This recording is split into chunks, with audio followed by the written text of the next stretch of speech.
मैं हमारे अतिथिगण छपते छपते एवं ताजा टीवी के चेयरमैन विशंबर नेवर जी, प्रबुद्ध साहित्यकार सुरेश चौधरी जी, महेश्वरी समाज के संगठन निर्मला मल जी, बृहत्तर दक्षिण महेश्वरी समाज महिला संगठन के संस्थापक राज झमर जी, अभ्युदय अंतर्राष्ट्रीय संस्था की महासचिव चंदा प्रहलादका जी और मैं मंजुश्री गुप्ता, अभ्युदय अंतर्राष्ट्रीय संस्था की पूर्वांचल के जोनल हेड, आप सभी का अभिनंदन करते हैं और सबसे निवेदन है कि आए और दीप प्रज्वलन करके हम कार्यक्रम का शुभारंभ करें और शशि जी से अनुरोध है कि वो सबको लेकर आए।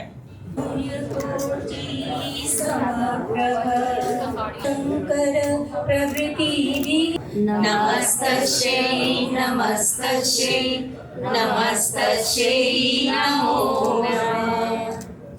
धन्यवाद।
हमारे अतिथियों का स्वागत करेंगे।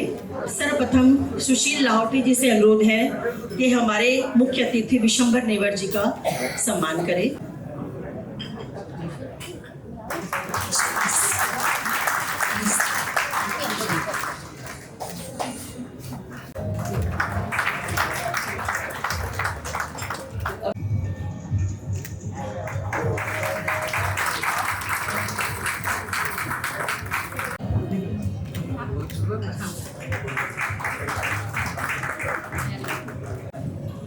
मंजुश्री गुप्ता जी अभ्युदय अंतर्राष्ट्रीय संस्था की पूर्वांचल की जोन की मेन अध्यक्ष हैं, उनका बहुत बहुत स्वागत है। और अब हम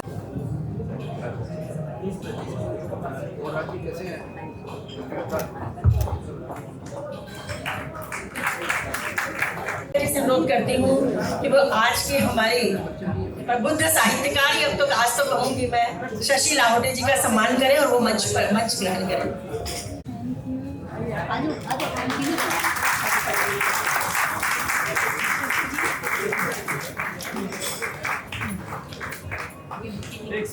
प्रवचन समारोह में हार्दिक अभिनंदन करती हूँ, वंदन करती हूँ। किसी भी साहित्यकार या रचनाकार का उनके सृजन का सुख उसी प्रकार होता है जैसे एक बच्चे को जन्म देकर एक माँ का होता है। साहित्यकार को भी अपनी रचना का सृजन करके वही खुशी होती है।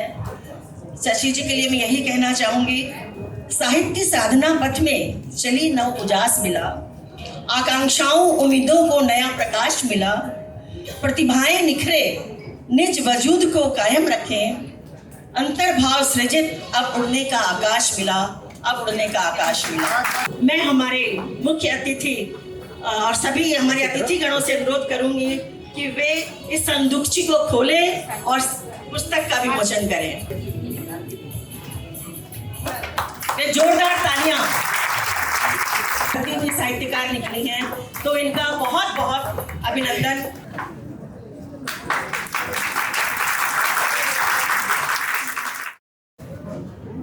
क्या छिपा संदूकची में पुस्तक की रचनाकार श्रीमती शशि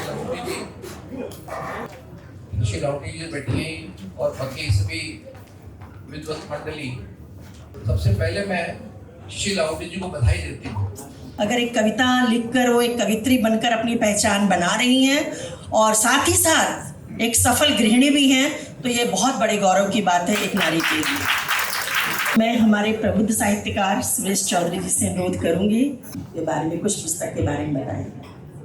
मैं शशि लाहौटी जी की जो रचना जो उन्होंने लिखा है उसके बारे में कुछ बात करूंगा। बाकी बात तो हमारे परम मित्र नेवर जी ने की है। और ये जब बात कहते हैं तो डंके की चोट पे कहते हैं, अगर हम खुले खुले शब्दों में कहते हैं, कोई छुपाव नहीं है इनकी बातों में। ये आज का नेचर नहीं है, इनकी पत्र में भी पत्रिका में भी वही नेचर दिखता है। कहीं लिपापोती नहीं करते, साफ साफ बोल देते हैं, ये इनकी खासियत है। तो जो इन्होंने शशि लाहौटी जी ने अपने जीवन के जो कार्य कर रही हैं उस कार्य के अंदर जो भी वैक्यूम था उसको पूरा करने के लिए ये लेखन का कार्य प्रारंभ किया। कविताओं में बहुत जगह मुझे कविता मिला और कहीं कहीं उसका अभाव भी मिला, मगर मैं जानता हूँ ये प्रथम पुस्तक है। आगे आपकी पुस्तकों में और अच्छा मिलेगा और कविता मिलेगा और अच्छी अच्छी बातें मिलेगी। मैं इसी शुभकामनाओं के साथ आपको बहुत बहुत धन्यवाद देता हूँ।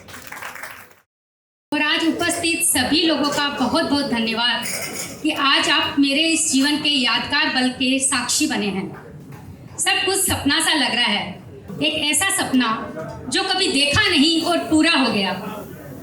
तो कुछ महीनों पहले मुझे यूं ही ख्याल आया कि क्यों ना मैं अपने 50वें जन्मदिन को कुछ खास बनाऊं और जो मेरी इतनी सारी कविताएं हैं उसको एक किताब का आकार दूं और खुद को ही वो पुस्तक अपने जन्मदिन पर उपहार दूं।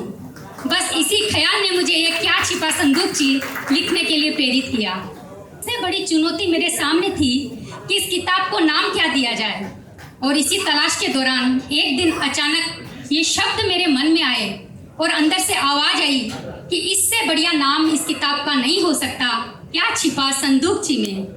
और मेरे जितने परिवारजन, जितने शुभ चिंतक, जितने मेरे दोस्त, जितने आज यहाँ आए हैं, उपस्थित हैं, सभी का मैं फिर से धन्यवाद देती हूँ। और मैं चाहती हूँ कि आप इस किताब को पढ़ें और इस किताब की कौन सी कविता आपके दिल को छू कर गई है वो मेरे साथ जरूर शेयर करें। हो सकता है तो सोशल मीडिया पर उस किताब के साथ अपनी पोस्ट करें, मुझे टैग करें, तो मेरी कविता और आगे बढ़ेगी। और ये मैं आपसे आशा करती हूँ कि ये आप अवश्य करेंगे मेरे लिए। बहुत बहुत धन्यवाद।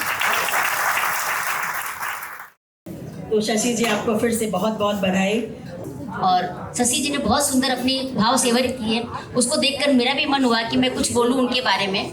उनकी किताब से 4 पंक्तियां मैं बता रही हूँ जो मुझे बहुत अच्छी लगी। 7 घोड़ों पर सवार होकर आशाओं की किरण भरकर आशा दूर करने घनघोरतम आभा लिए उदित हुआ सूर्य। कितनी आशावादी कविता। मैं खिल आई सुनहरी भोर हूँ, मैं अब जिंदगी के रंगों से सराबोर हूँ। बहुत बहुत बधाई आपको, बहुत बहुत बधाई शशि जी। ऐसी महिला संगठन की 2 शब्द इनके लिए कहना चाहती हैं। शशि जी से परिचय में बहुत लंबा टाइम नहीं हुआ हमको, किंतु थोड़े ही समय में हमने वास्तव में इस हीरे को परख लिया। क्योंकि कोई भी ओकेजन आता था वो छोटी छोटी सी पंक्तियां लिखती और हम लोग इतना सराहते और इतना ताजुब करते कि इतनी सुंदर लेखिका है। तो इसी के लिए मैं एक छोटी सी कहती हूँ कि शशि आप एक असाधारण आपका व्यक्तित्व है, भावनाएं हैं बहुत खूब। हर एक कविता के अंदर आपकी छोटी से छोटी कविता में आपकी जो भावनाएं छुपी हुई रहती थी उसको हम लोगों ने तराशा कि वास्तव में इनकी भावनाओं में एक दम है। आप ऐसे ही लिखते रहे शशि जी और आगे बढ़ते रहे। आपकी लेखनी पर खुदा की रहमत हमेशा हमेशा बरसते रहे और भविष्य आपका उज्जवल हो। इन्हीं भावनाओं के साथ मैं आपको और आपके परिवार को बहुत बहुत हार्दिक धन्यवाद देती हूँ। देते हम शशि जी को लख लख बधाई, देते हम शशि जी को लख लख बधाई। क्या छिपा संदूक जी में, क्या छिपा संदूक जी में ये पुस्तक रचाई। देते हम शशि जी को लख लख बधाई। सब शशि जी को बहुत बहुत बधाई दे रहे हैं। के लिए कहना चाहूंगी कि आसमान में उड़ते पंछियों को देखकर कहता है मन, तुम उस आसमान की ऊंचाइयों को छुओ, ऐसा चाहता है मन। शशि, तुमको बहुत बहुत बहुत बधाई हो। लेकिन जब परिवार से कोई उठकर आता है और कुछ कहना चाहता है तो उसकी बात ही अनोखी होती है। तो आज जया लाहोटी जी इनके परिवार से कुछ कहना चाहती हैं। जया जी, आपका बहुत बहुत स्वागत। आइए।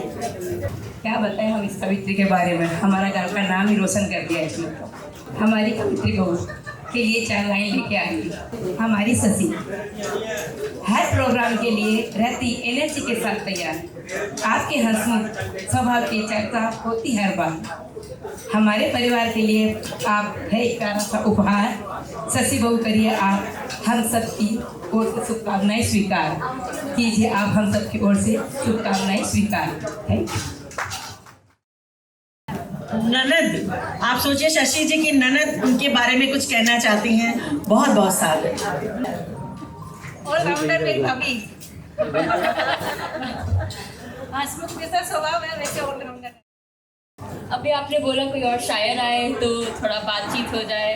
मैं शायर तो नहीं हूँ, पर मम्मी की कविताएं मुझे बहुत ज़्यादा इमोशनली फील होती है।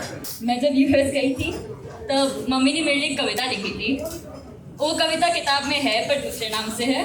पर जब पहली बार वो कविता लिखी गई थी उसका शीर्षक था मेरी नन्ही परी हो गई बड़ी। वो आज मैं आप सबको सुनाना चाहती हूँ बिकॉज उस कविता को पढ़ के मेरे को पहली बार होमसिक फील हुआ था। मम्मी ने ऐसा रचा ये कविता। जब पहली बार तुम्हें लिया गोद में, वो कोमल स्पर्श आज भी याद है। छोटे छोटे हाथों से मेरी उंगली थामी, वो स्पर्श मुझे आज भी याद है। मुझे देख तुम्हारे चेहरे पर मुस्कान आती, मेरी गोद में नन्हे नन्हे हाथों को बढ़ाती। तुम्हारी पायल की छमछम जब गूंजती घर में, जैसे मधुर संगीत छा गया हो जीवन में। तुम्हारी तुतलाती आवाज से मासूम से सवाल, एक का जवाब दूं तो झट से दूसरा तैयार। कितनी चंचल कितनी चुलबुली चहकती चिड़िया सी तुम, साए की तरह मेरे चिपकी रहती मेरी नन्ही गुड़िया थी तुम। जब विद्यालय जाना किया था तुमने शुरू, जीवन में पहली बार वो गई थी मुझसे दूर। उस दिन तुम भी बेचैन, मुझको भी चैन नहीं। वह कुछ घंटे सदियों लग रहे थे कहीं। उड़ता गया समय मानो पंख लगाकर, जो रही बड़ी तुम भी ऊंचे सपनों सजाकर। चली गई तुम दूर अपने सपनों को करने साकार, अब तो बस रहता है सदा तेरे आने का इंतजार। जहाँ भी रहो तुम रहो खुश और आबाद, हमारा आशीर्वाद हमारा आशीष सदा रहेगा तुम्हारे साथ। और मम्मी ने मुझे डेडिकेट किया था उनकी दुलारी सौम्या को समर्पित।